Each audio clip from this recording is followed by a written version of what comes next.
everyone, it's Mary. I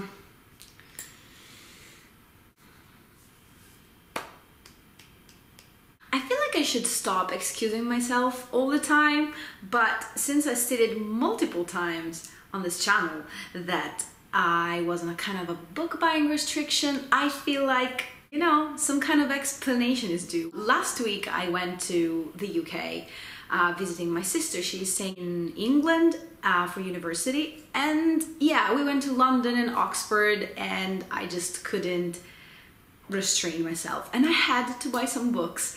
So I decided to share with you all the books that I have acquired over the past 3 months, which apart from the UK trip are not that many anyway.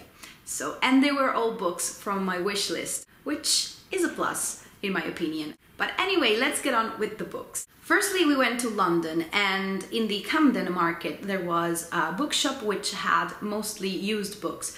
And we were browsing through the books, my sister and my sister said this title out loud. The bookshop owner heard us and actually started talking to us about the author and how there was a broadcast on radio with her talking about the music that inspires her to write her books. And he was just so nice and lovely. I just felt like I had to buy the book because I was looking for the book anyway, and yeah, it was just such a nice moment. The book I'm talking about is We Need to Talk About Kevin by Lionel Shriver. This book won the Orange Prize for Fiction in 2005, so it's been out for quite a while. And I previously saw the movie and really enjoyed it. I heard nothing but great things about the book as well, so I'm really interested to go on and read the book. Basically, I really don't want to give too much away because if you read the blurb or the introduction, it actually, I think, tells you a little bit too much about what happens.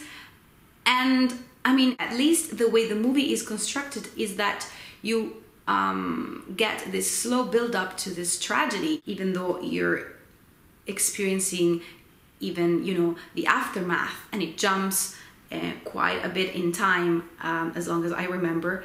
I don't know if the book is structured in the same way, but I really don't want to spoil it for you. Basically what it talks about is the relationship between a mother and a son, and how difficult it is to just grow up and be a parent, and also, you know, the relationship between the two parents and how they cope with having another person around, and just how the relationship really develops, and where the fault really lies when it comes to, you know, tragedies, as you can sense there is one in this book. I'm really hoping I will get to this one fairly soon. Then we went to visit Oxford, which is such a great city, by the way, and we went to, I think it's called Waterstones. It was a huge bookshop. It had like 5 floors, and it was so amazing to me because I actually, since having a booktube channel, or, you know, since I've been reading in English, I never entered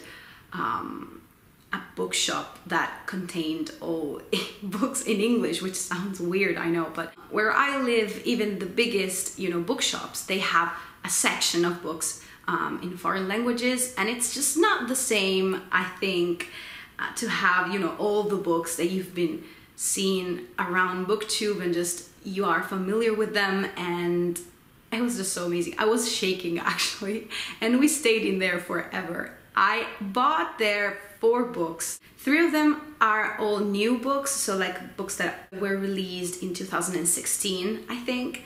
So they were all fairly new, apart from one, which was The Yellow Wallpaper by Charlotte Perkins Gilman, I think. This is a short story, and it was written in the 19th century. It's actually autobiographical because she actually suffered from postnatal depression, I think it's how it's called. And the character in this short story goes through this kind of situation, and she is advised by her husband and the doctor to just stay in bed and do nothing, especially do not write. And she really wants to actually write to, you know, ease her mind and just go out and do things. And she is not allowed to do that, so she starts slowly going a little bit mad and pays a little bit too much attention to the yellow wallpaper that is actually in the room. I think this story is brilliant, and I had already read this one because we studied this at university for my American literature class, and I remember being so fascinated by this kind of story and how the professor was talking about it with all the background information. And I think it's such an important read, especially because it's still so relevant. But I'm not going to do a wrap-up now. I really wanted to have this one in physical form. It's such a small little book because obviously it's just a short story, but I'm very glad to have found this particular edition because I think it's very pretty. Onto the books that are a little bit more recent. I got the Gustav Sonata by Tremain.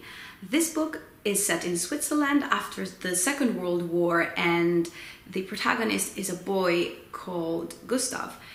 His father mysteriously died, and his mother is actually very cold towards him, and he doesn't really know why. He gets to know this other boy called Anton. I don't know if that's the right pronunciation.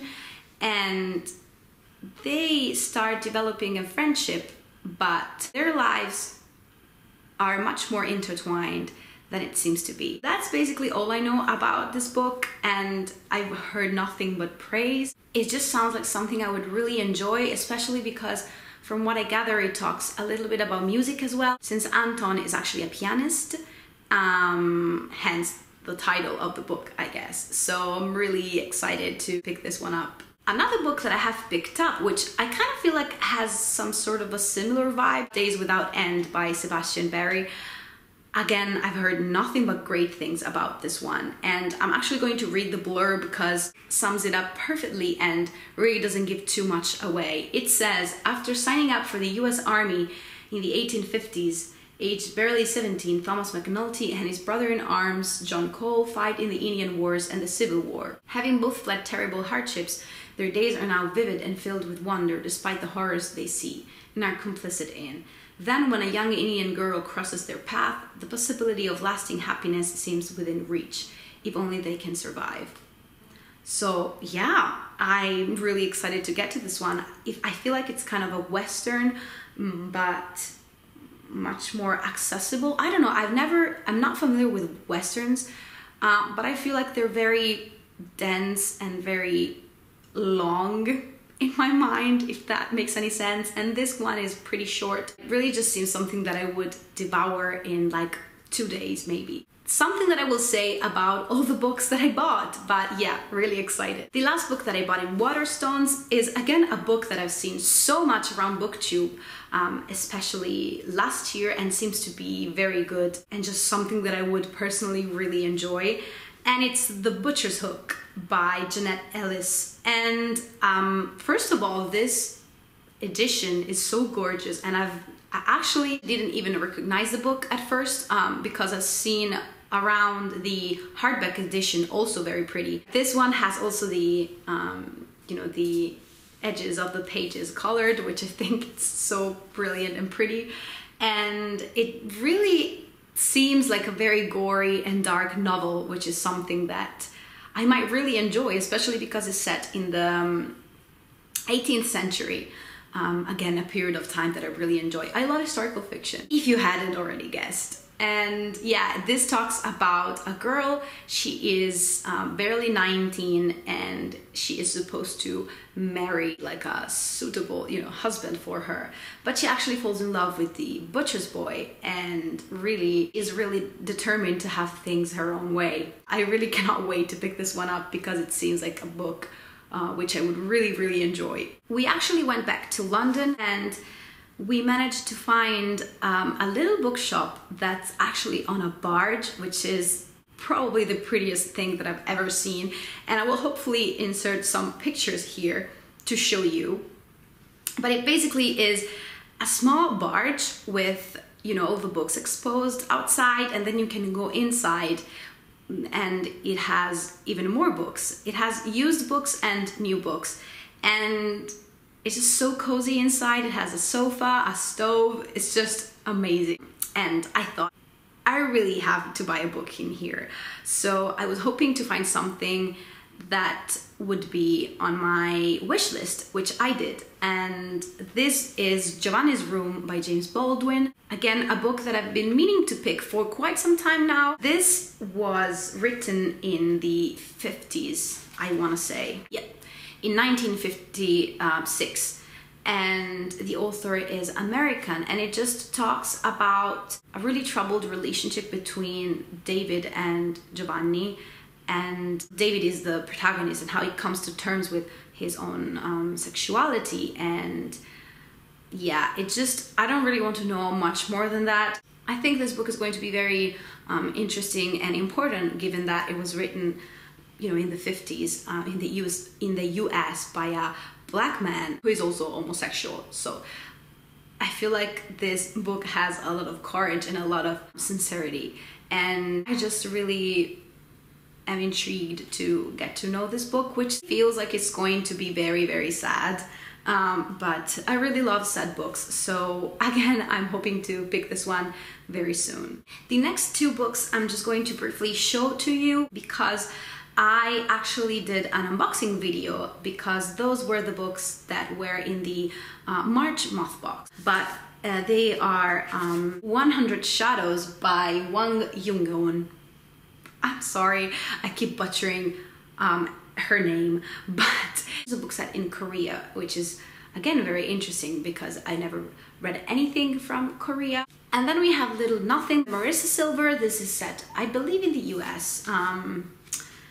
So a little bit different from the other one, but I really feel like they're going to be amazing books. The next book that I picked up, I think it was January or February, after reading Persepolis, because I really wanted to know a little bit more about Iran. And looking through, you know, suggestions and Goodreads feed, I found this one book that seems really something that I would enjoy, and kind of a little bit more informative. And it is Iran Awakening by Shirin Ebadi. And I'm actually going to read you a little bit of the blurb. Ebadi describes her girlhood in Tehran, her education, and her early professional success as Iran's most accomplished female jurist, until hardline clerics demoted her after the 1979 Islamic Revolution. In reading Ebadi's story, we come to see a devoted daughter, wife, and mother. Ebadi is in every woman, albeit one who has braved imprisonment, harassment, and assassination attempts, all for the dream of a better Iran for her daughters and for generations to come. So yeah, again, this is a small book, but I feel like it's going to be very powerful, and I'm really intrigued to actually get to know a little bit more about this country. The next book that I purchased, I really shouldn't have, because I was back from England and just had plenty of books bought there, and I was actually in the supermarket, which is, you know, we have some books in the supermarket, but I've seen this book quite a lot around, mainly from Italian people, and my sister actually told me that she heard it was great, so I picked it up. And this is the Italian version, but it's called Goodnight Stories for Rebel Girls by Elena Favilli and Francesca Cavallo. They're both Italian, but the original version of this book is actually in English, because they published this book through crowdfunding in California. So it's weird because it was translated, but it's actually, you know, supposed to be an Italian book of some sort, but that's beside the point, by the way.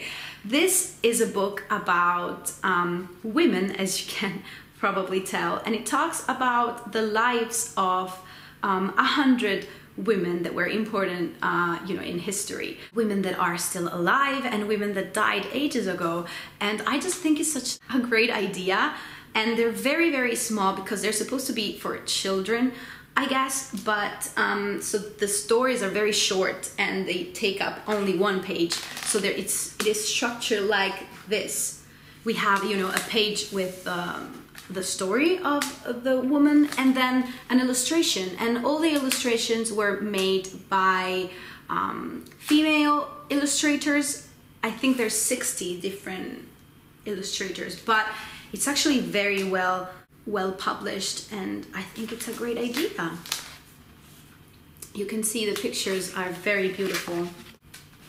And what's really interesting is that it has women from all over the world, so I just think it's such a precious little book. And again, I think I'll be reading this one pretty soon, or, you know, on and off, since they're short stories basically. So this was all for my book haul. Please let me know if you read any of the books that I mentioned, and if you have suggestions based on the books that I showed you.